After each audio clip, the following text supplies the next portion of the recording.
स्वयं से साक्षात्कार और उसका व्यवहार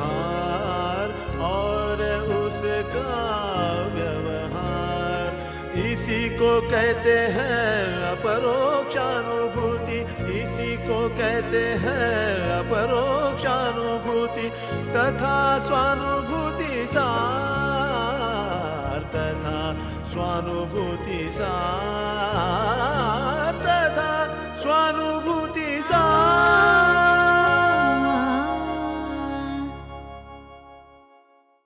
स्वयं से साक्षात्कार में मैं आप सभी का स्वागत करता हूं। हम पिछली कड़ी में आलोचना कर रहे थे मैं और चैतन्य के बारे में और फॉलो कर रहे थे प्रज्ञान पुरुष श्री श्री बाबा ठाकुर के एक प्रवचन का। तो मैं के ऊपर में कोई देवता ना कोई दूसरा कोई भी हो सकता है। मैं है वन इन वन। इसको फॉर्मूला सबको सामने हम रखते। कर्म करने के लिए हमारी क्या चाहिए? एक मैं तो है ही, बुद्धि मन अहंकार चित्त, इसको कहते हैं अंतःकरण, इनर सेंस। उसके लिए चाहिए क्या? बाहर का कर्मेंद्रिय 5, ज्ञानेंद्रिय 5, चक्षु कर्ण जिह्वा नासिका त्वक, ये ज्ञानेंद्रिय, और वाक पानी पाद उपस्थ वायु, ये कर्मेंद्रिय। इससे हम काम उठाते। लेकिन हर चीज़ के साथ कॉन्शसनेस है। बिना कॉन्शसनेस कोई फंक्शन हो नहीं सकता है और कोई अनुभूति ना हो सकता है। कॉन्शसनेस का प्ले कॉन्शसनेस के साथ ही होता है। जैसे समुद्र किनारे बैठ के देखिए, शांत पानी है, थोड़ा हवा आ गया, पानी हिलने लगा। हिलते हिलते हिलते पानी क्या होगा? रिपल आ गया, उसके बाद तरंग आ गया, हाँ, वो वेव्स आ गया, रोलिंग आ गया, हाँ, वो एक दूसरा के साथ उसको जब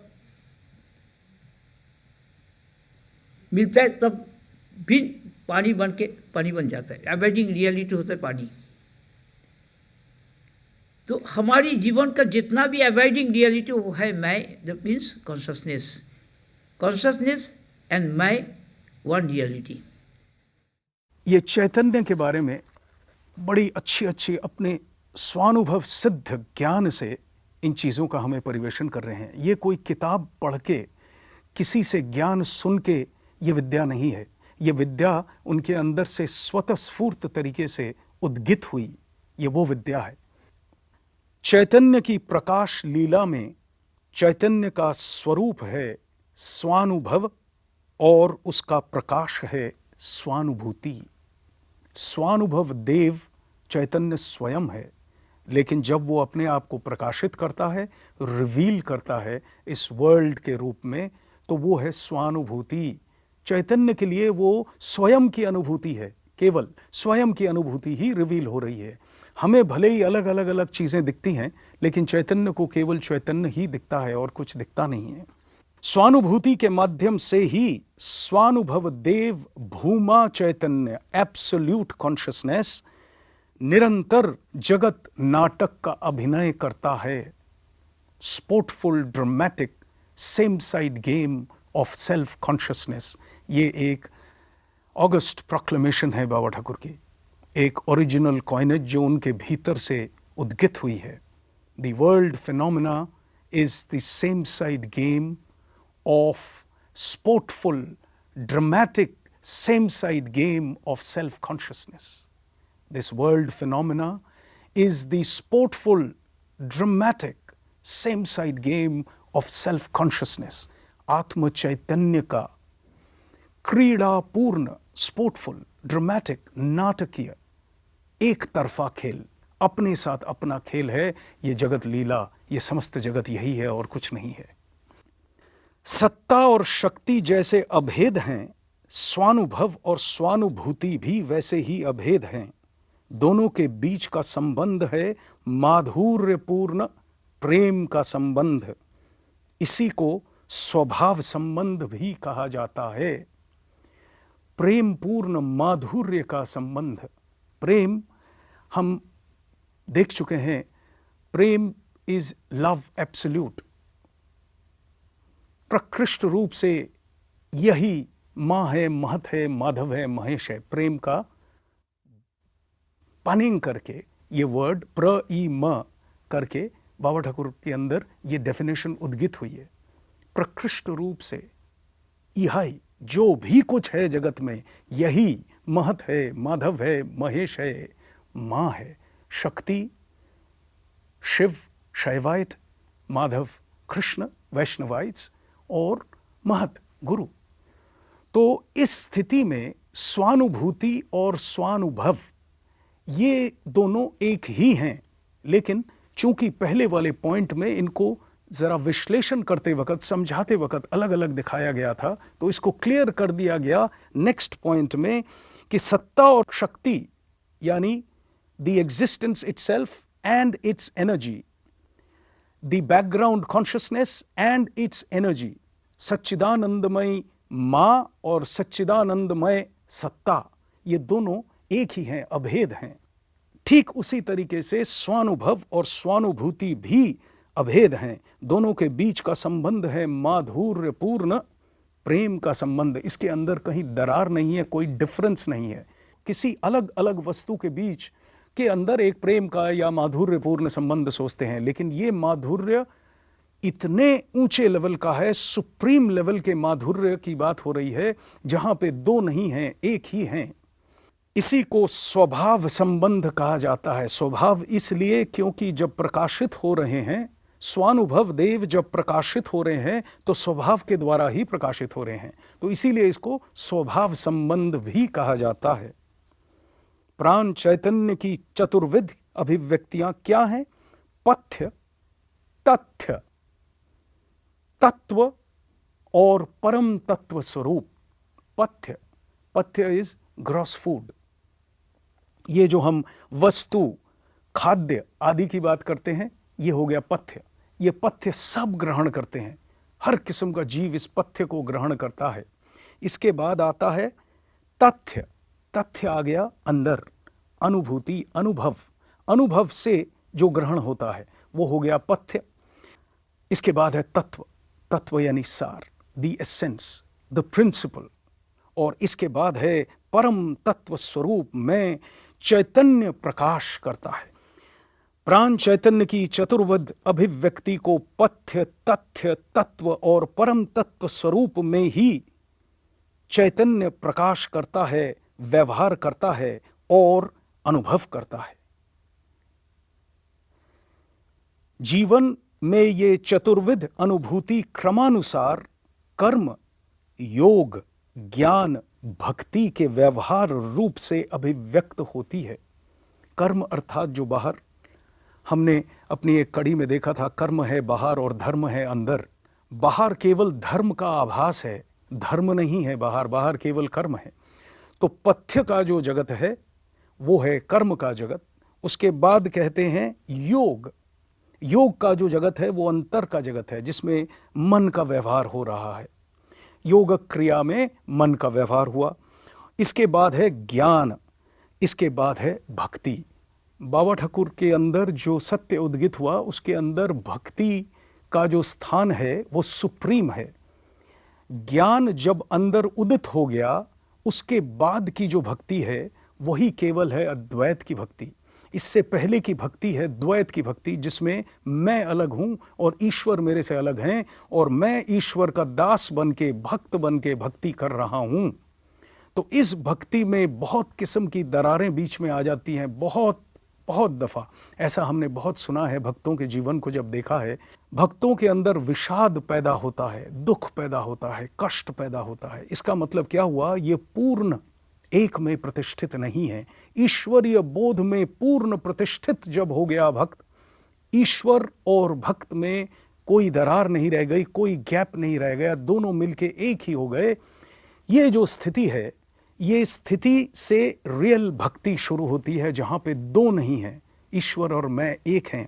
मैं अपने ही अंदर अपनी ईश्वरानुभूति को लेकर आनंदित होकर आनंदमय स्वरूप में भजन करता हूँ, कीर्तन करता हूँ, किसी चीज़ के लिए नहीं, ईश्वर दर्शन के लिए भी नहीं, लेकिन खुद ही खुद की महिमा गाता हूँ। The majesty and the glory, मैं खुद ही गाता हूँ, ईश्वर की भी गाता हूँ तो अपनी ही महिमा गा रहा हूँ। ये वो स्थिति है जो कि ब्रह्म ज्ञानियों की स्थिति होती है। तो इस स्थिति में भक्ति होती है। जो बाबा ठाकुर के अंदर जो भक्ति उद्गित हुई वो ये डेफिनेशन है।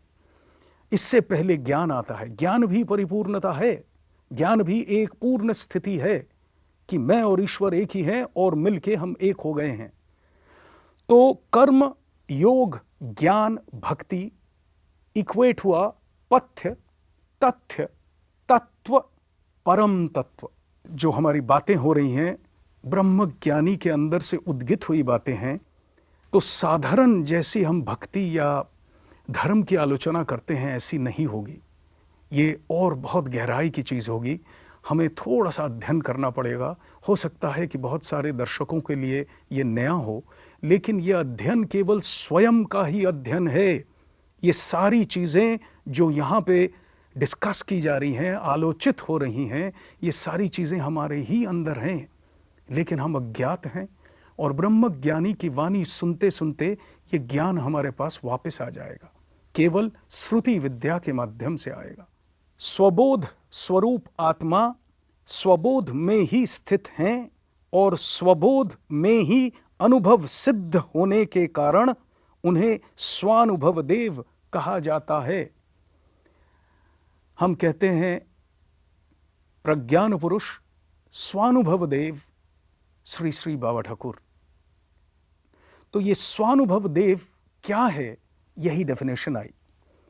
स्वबोध स्वरूप आत्मा स्वबोध में ही स्थित हैं और स्वबोध में ही अनुभव सिद्ध हैं, यानी स्वबोध के अनुभव से ही सिद्ध हैं।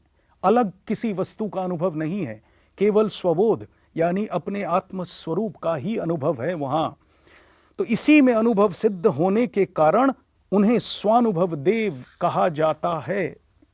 बाहर जो दृश्य है अंतर में है अनुभूति। बाहर जो दृश्य है वो हमारे अंदर में, हमारे मन बुद्धि के अंदर धारण किया जा रहा है अनुभूति के रूप में, एक्सपीरियंस के रूप में। एक्सपीरियंस दिखता नहीं है लेकिन अंदर उसका धारण होता है।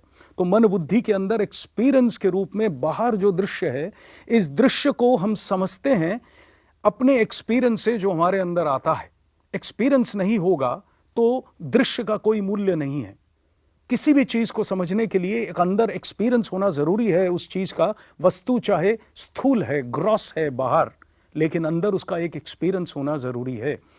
तो यही कह रहे हैं प्रज्ञान पुरुष, बाहर जो दृश्य है अंतर में है अनुभूति, केंद्र में सेंट्रल नेचर जो हमारा है उसके अंदर वही है साक्षी दृष्टा बोध, विटनेस कॉन्शियसनेस। ये जो एक्सपीरियंस विटनेस कॉन्शियसनेस का है, ये बोध केंद्र में है। और इस बोध से हम बहुत लोग ना वाकिफ हैं और इसी बोध से वाकिफ होने के लिए हमारी ये सारी चर्चा जारी है।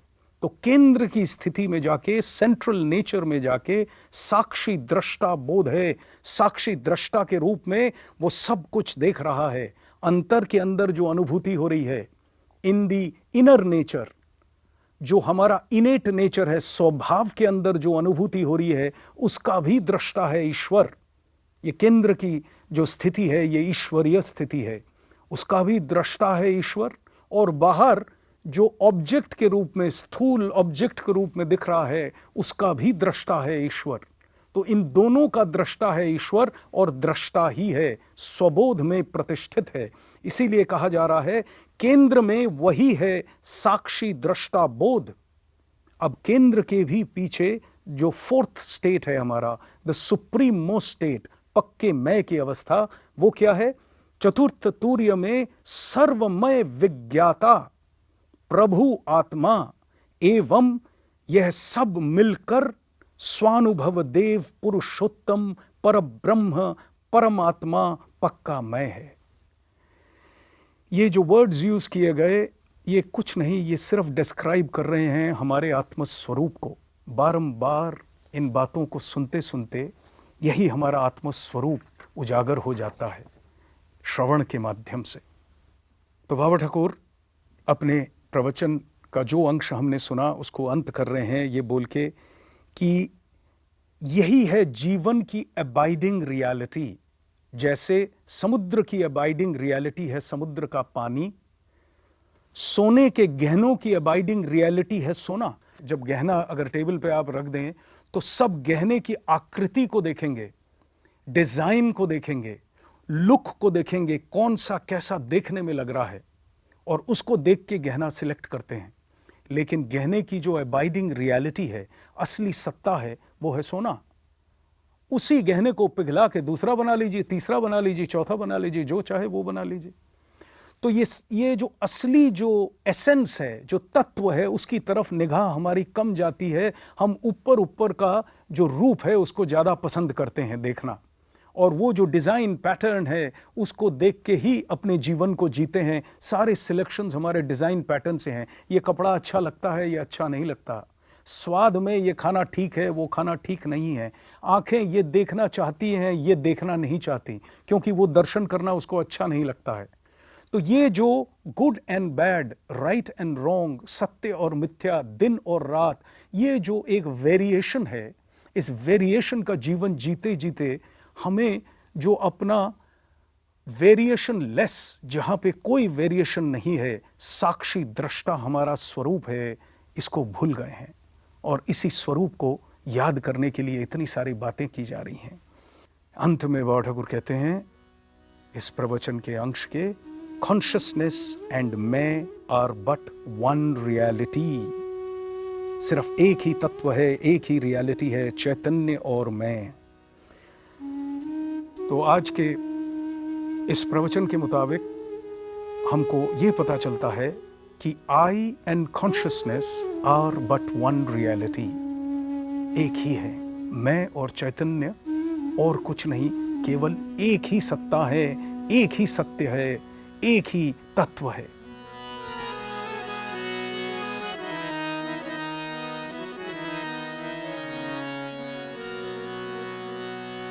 आनंदे भजो मन अमृत स्वरूप अपन।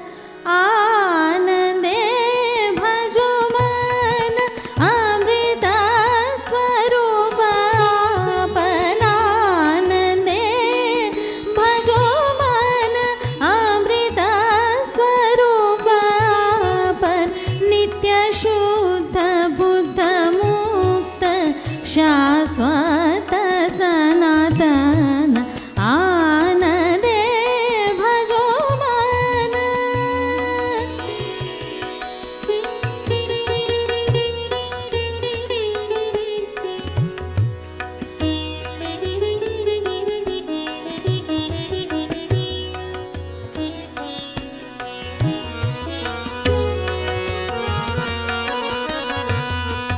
सत्य ज्ञान